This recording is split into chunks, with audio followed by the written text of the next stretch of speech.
Introducción. Una materia triste, árida y, de hecho, bastante vil y penosa, a la que podríamos llamar, a título honorífico, la ciencia lúgubre. Esta descripción de la economía de Thomas Carlyle se remonta a 1849, pero, para bien o para mal, ha calado. Es difícil que esto resulte sorprendente. La economía es una disciplina que, por lo general, pasa desapercibida hasta que las cosas van mal. Solo entonces, cuando una economía se enfrenta a una crisis y miles de personas pierden su trabajo, los precios suben demasiado, caen demasiado deprisa, tendemos a prestarle atención y en esos momentos sin duda alguna parece bastante funesta, en especial cuando insisten los retos y las restricciones que tenemos que asumir, pues nos recuerda que la realidad es que no podemos tener todo lo que queremos y que los seres humanos somos criaturas inherentemente imperfectas. La verdad, como suelen hacer los economistas, es muchísimo menos sencilla. Si la economía fuera simplemente un estudio de cifras, estadísticas y teorías, entonces la analogía de la ciencia lúgubre quizá podría mantenerse. Pero la economía es, en su esencia misma, el estudio de las personas. Es una indagación de cómo la gente triunfa, de qué la hace feliz o contenta, de cómo la humanidad ha logrado a lo largo de generaciones hacerse más saludable y próspera de lo que nunca había sido. La economía examina lo que impulsa a los seres humanos a hacer lo que hacen, y observa cómo reaccionan cuando se enfrentan a la dificultad o al éxito. Investiga las elecciones que la gente hace cuando tiene un conjunto limitado de opciones y cómo sopesa los pros y contras de cada una. Es un estudio que integra historia, política y psicología y, sí, una ecuación extraña, o dos. Si la tarea de la historia es decirnos qué errores cometimos en el pasado, corresponde a la economía averiguar cómo podemos hacer las cosas de forma diferente la próxima vez. Si logra ese cometido es otra cuestión. En el momento en que este libro se imprimía, el mundo lidiaba con una de las mayores crisis financieras de la historia. Después de que los mercados internacionales se vieran superados por el efecto acumulado de unos créditos que tardarían décadas en pagarse, algunos de los bancos más grandes y antiguos del mundo se derrumbaron, y comerciantes y fabricantes quebraron. Esta crisis tenía muchos aspectos novedosos, involucraba nuevos instrumentos financieros de gran complejidad, por ejemplo, y se producía en un contexto económico inédito. Pues por primera vez desde el final de la Guerra Fría la posición de Estados Unidos como superpotencia mundial resultaba cuestionada.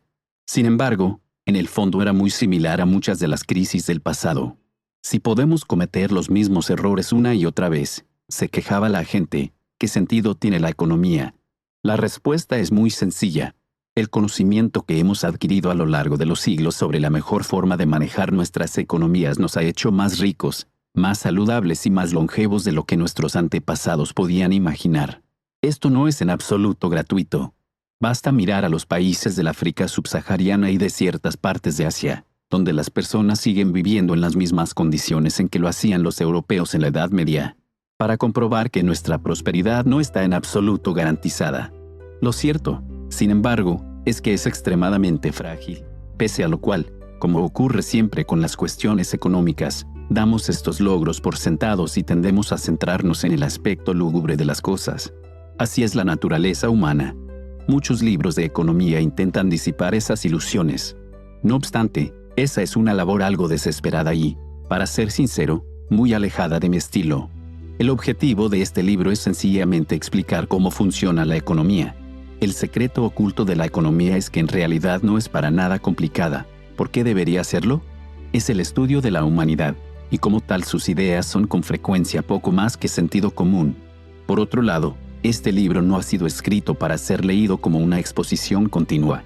Cada una de estas 50 ideas debería poder leerse de forma independiente, aunque he resaltado aquellas partes en las que podría ser útil remitirse a otro capítulo.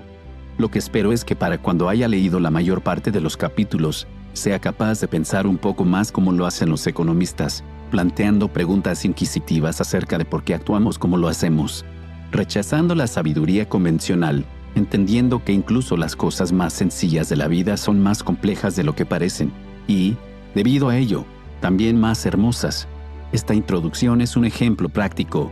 Lo más normal es que un autor incluya en ella los agradecimientos a todas aquellas personas que contribuyeron al resultado final. ¿Pero por dónde empezar?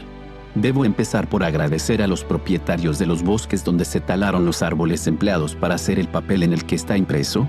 o a los trabajadores de la fábrica que produce la tinta utilizada en sus páginas, o a los operarios de las máquinas con las que se encuadernó.